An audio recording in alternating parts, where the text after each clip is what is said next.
அனைவருக்கும் வணக்கம். இன்றைக்கு நாம நம்முடைய சேனல்ல அகத்தியர் அருளிய அஷ்டகர்ம மந்திரங்கள் பற்றி தெரிஞ்சுக்கலாம். வசியம், மோகனம், ஸ்தம்பனம், உச்சாடனம், ஆக்ருஷ்ணம், பேதனம், வித்வேஷனம், மாரணம் இவைகளை முறைப்படி கற்று தேர்ந்தவர்களுக்கே இது சித்தியாகும் என்பதும் நியதி. இவைகளை முறையாக கற்று தேர்ந்தவரே உண்மையான மாந்திரிகவாதியும் கூட. அப்படி அஷ்டகர்மங்களை முறையாக கற்று தேர்வதற்கு உரிய முறைகளை சித்தர் பெருமக்கள் நமக்காக அருளியும் இருக்காங்க. அந்த வகையில் சல்லிய முனிவர் அருளிய சல்லியம் என்னும் மாந்திரிக நூல்ல அஷ்டகர்மங்களுக்குரிய நாள், திசை, உடை, உலோகம், எண்ணெய், அதிதேவதை, மலர், ஆசனம் இவைகள் பற்றிய தகவல்களையும் கொடுத்திருக்காரு. அதை பற்றி நாம இன்றைய பதிவில் தெரிஞ்சுக்கலாம். அஷ்டகர்மத்திற்குரிய நாட்கள்: ஞாயிற்றுக்கிழமை வசியம், திங்கட்கிழமை மோகனம், செவ்வாய்க்கிழமை வித்வேஷனம், புதன்கிழமை ஸ்தம்பனம், வியாழக்கிழமை உச்சாடனம், வெள்ளிக்கிழமை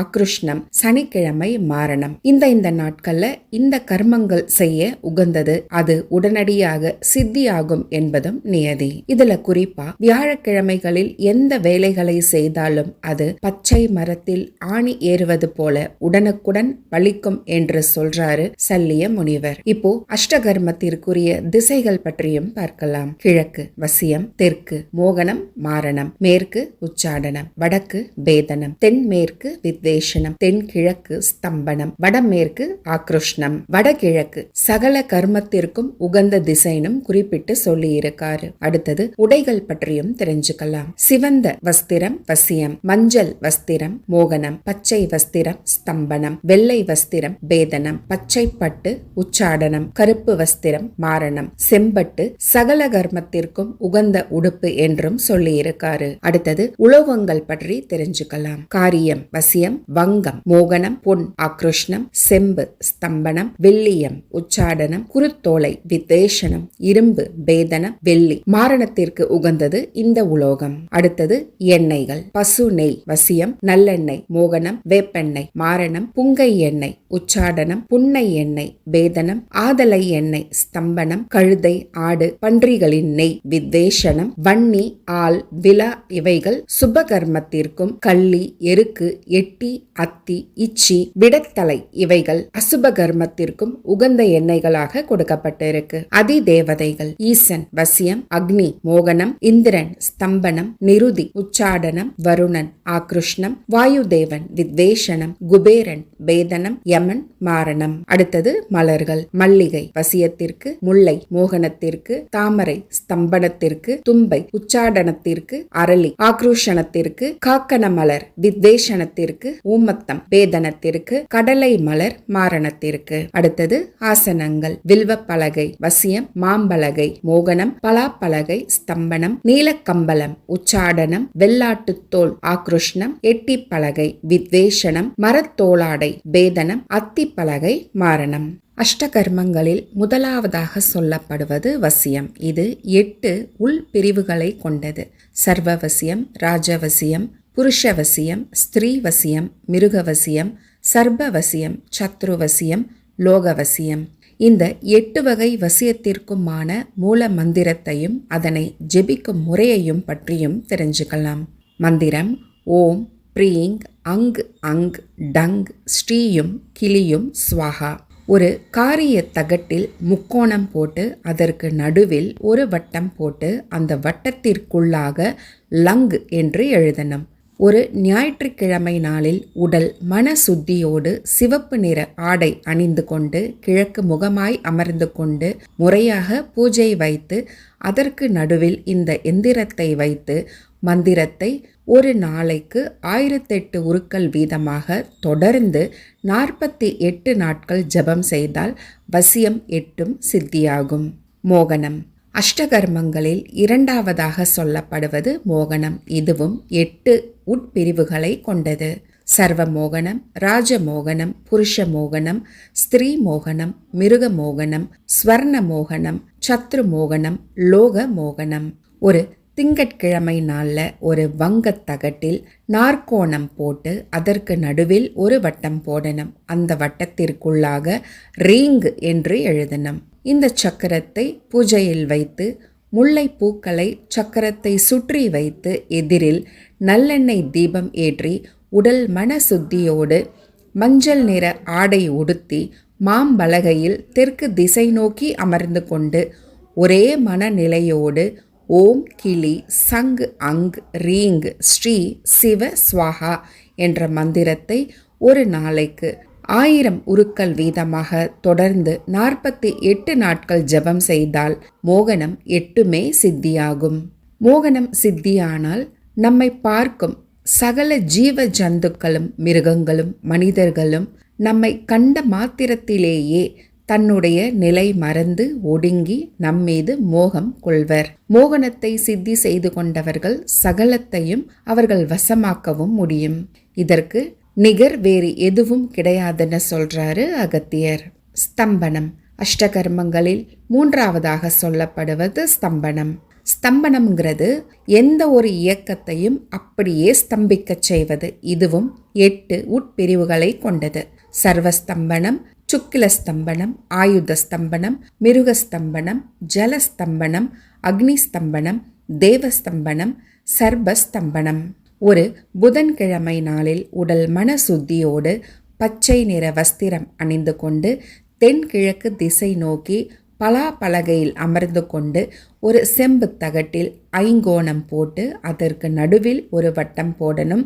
அந்த வட்டத்திற்குள்ளாக ஸ்ரீயும் என்று எழுதணும். அதற்கு பிறகு அந்த ஸ்தம்பன சக்கரத்தை எதிரில் வைத்து அதற்கு தாமரை மலர் சாற்றி ஆதலை எண்ணெய் ஊற்றி தீபம் ஏற்றி வைத்துக்கொண்டு முறையான பூஜை பொருட்களை வைத்துக்கொண்டு மனதை ஒரு நிலைப்படுத்தி புருவ நடு மத்தியில் குவித்து ஓம் ஐயும் கிளியும் ஸ்ரீயும் ரீயும் சுக சுக ஸ்வாஹா என்ற மந்திரத்தை நாள் ஒன்றுக்கு 1008 உருக்கள் வீதமாக தொடர்ந்து 48 நாட்கள் ஜெபித்தால் மந்திரம் சித்தியாகும். இந்த மந்திரத்தை எண்ணிக்கையில் குறைவில்லாமல் ஜபம் செய்தால் 48 நாட்கள் தொடர்ந்து ஜபம் செய்து கொண்டே வந்தால் 8 வகை ஸ்தம்பனமும் சித்தியாகும். ஸ்தம்பனம் ஒரு மகத்தான வித்தையும் கூட. ஸ்தம்பனத்தின் அதிதேவதை இந்திரன். ஸ்தம்பன சித்தியினால் சகல சித்தும் ஆடலாம்னு சொல்றாரு அகத்தியர். அஷ்டகர்மங்களில் 4ஆவதாக சொல்லப்படுவது உச்சாடனம். உச்சாடனம்ங்கிறது தீய சக்தி முதல் எந்த ஒரு சக்தியையும் அது இருக்கும் இடத்திலிருந்து விரட்டுவது. உச்சாடனத்தின் அதிதேவதை நிருதி. இதுவும் 8 வகை உட்பிரிவுகளை கொண்டது. சர்வ உச்சாடனம், மிருக உச்சாடனம், சத்ரு உச்சாடனம், தேவ உச்சாடனம், வியாதி உச்சாடனம், விஷ உச்சாடனம், ஸ்திரீ உச்சாடனம். இதனுடைய மந்திரம் ஓம் சவ்வும் கிளியும் தாக்கு தாக்கு தூக்கு தூக்கு டங் டங் ஸ்வாஹா. இந்த மந்திரத்தை ஒரு வியாழக்கிழமை நாளில் உடல் மன சுத்தியோடு பச்சை பட்டு உடுத்தி நீல கம்பளம் விரித்து கொண்டு அதற்கு மேல் மேற்கு நோக்கி அமர்ந்து கொண்டு ஒரு வெள்ளிய தகட்டில் அறுகோணம் வரைந்து அதற்கு நடுவில் ஒரு வட்டம் போட்டு அந்த வட்டத்திற்குள் டங் என்று எழுதணும். சக்கரத்தை நமக்கு முன்பாக வைத்து அதனை சுற்றி தும்பை பூவை வைத்து புங்கை எண்ணெயால் தீபமும் ஏற்றணும். தேங்காய், பழம், ஊதுவத்தி, சூடம், சந்தனம் உள்ளிட்ட பூஜை பொருட்களை வைத்து மனது ஓர் நிலையோடு வேறு சிந்தனைகள் இல்லாமல் இந்த மந்திரத்தை நாள் ஒன்றுக்கு 1008 உருக்கள் வீதமாக தொடர்ந்து 48 நாட்கள் ஜபம் செய்யணும். உச்சாடனம் சித்தியான பிறகு மனதை புருவ மத்தியில் நடு மையத்தில் நிறுத்தி பேய், மிருகம், ஆகாத மனிதர் முதல் எந்த ஒரு தீய சக்தியையும் ஓரிடத்தில் இருந்து விலக வேண்டுமென எண்ணினாலே அது அந்த இடத்தை விட்டு விலகியே ஓடும். உச்சாடன சக்கரத்தை வீட்டில் வைத்தாலே அங்கு இருக்கும் தீய சக்திகளும் விலகி ஓடும். நோய் இருக்கிறவங்களுக்கு கட்டிவிட்டா அந்த நோயும் விலகும். இது இருக்கிற இடத்துல சகல தீய சக்திகளும் விலகும்னு சொல்றாரு அகத்தியர். அஷ்டகர்மங்களில் 5ஆவதாக சொல்லப்படுவது ஆக்ருஷ்ணம். ஆக்ருஷ்ணம்னா தன்னை நோக்கி இழுத்து கொள்ளுதல்னு பொருள். எந்த ஒரு பொருளையும் சக்தியையும் ஆகர்ஷிக்கலாம். அதாவது மிருகம், மனிதர், தெய்வம் முதல் எதையும் நம்மை நோக்கி வர வழைப்பதே ஆக்ருஷ்ணம். இதுவும் 8 உள் பிரிவுகளை கொண்டது. சர்வ ஆக்ருஷ்ணம், பூத ஆக்ருஷ்ணம், ராஜ ஆக்ருஷ்ணம், புருஷ ஆக்ருஷ்ணம், ஸ்திரீ ஆக்ருஷ்ணம், மிருக ஆக்ருஷ்ணம், தெய்வ ஆக்ருஷ்ணம், லோக ஆக்ருஷ்ணம். ஆக்ரோஷணத்தின் தேவதை வருணன். ஒரு வெள்ளிக்கிழமை நாளில் ஒரு தங்கத் தகட்டில் நவகோணம் போட்டு அதற்கு நடுவில் ஒரு வட்டம் போடணும். அந்த வட்டத்திற்குள் ஓம் என்று எழுதணும். எழுதிய எந்திரத்தை பூஜையில் வைத்து அதை சுற்றி அரளி மலர்களால் அலங்காரம் செய்யணும். உடல் மன சுத்தியோடு செம்பட்டு ஆடை உடுத்தி கொண்டு வெள்ளாட்டு தோலை விரித்து அதற்கு மேல் வடமேற்கு திசை நோக்கி அமர்ந்து கொண்டு மன ஓர் நிலையோடு ஓம் கிளியும் சவ்வும் ரீயும் ஐயும் நமோ பகவதி தேவி டங் டங் ஸ்வாஹா என்ற மந்திரத்தை ஒரு நாளைக்கு 1008 உருக்கள் வீதமாக தொடர்ந்து 48 நாட்கள் ஜபம் செய்தால் ஆக்ருஷ்ணம் சித்தியாகும். இது சித்தியானால் நாம் நினைத்த எதையும் நம்மை நோக்கி வரவழைக்கவும் முடியும். அஷ்டகர்மங்களில் 6வது கர்மமாக சொல்லப்படுவது வித்வேஷனம். வித்வேஷனம் என்பது ஒருவருக்கொருவர் பகையை உண்டாக்கி பிரிப்பது. இதனால எப்படிப்பட்டவங்களையும் பிரிக்க முடியும். எது தனக்கு வேண்டாமோ அது தானாக தன்மேல் வெறுப்புற்று தன்னை விட்டு ஓடிவிடும்படி செய்வதுதான் வித்வேஷனம். வித்வேஷனம் 8 உள் பிரிவுகளை கொண்டது. சர்வ வித்வேஷனம், ராஜ வித்வேஷனம், புருஷ வித்வேஷனம், ஸ்திரீ வித்வேஷனம், மிருக வித்வேஷனம், தேவ வித்வேஷனம், லோக வித்வேஷனம். இதனுடைய அதிதேவதை வாயுதேவன். ஒரு செவ்வாய்க்கிழமை நாளில் உடல் மன சுத்தியோடு சாம்பல் நிற பட்டாடை உடுத்தி எட்டி பலகையில் வடமேற்கு திசை நோக்கி அமர்ந்து கொண்டு எதிரில் ஒரு எட்டி பலகையை வைத்து அதில் விபூதியை பரப்பி அந்த விபூதியில் முக்கோணம் போட்டு அந்த முக்கோணத்தின் நடுவில் ஓம் என்று எழுதி அதனுள் சிங் என்று எழுதணும். அதற்கு பிறகு பன்றி நெய் ஊற்றி விளக்கேற்றி வைத்து அதை சுற்றிலும் காக்கணம் மலர்களையும் மற்ற பூஜை பொருட்களையும் வைத்து கொண்டு மன ஓர் நிலைப்பாடோடு ஓம் ஸ்ரீயும் ரீயும் கிளியும் சர்வ இந்திராணி பகவதே ஸ்வாஹா என்ற மந்திரத்தை ஒரு நாளைக்கு 1008 உருக்கள் வீதமாக தொடர்ந்து 48 நாட்கள் ஜபம் செய்தால் வித்வேஷனம் சித்தியாகும்.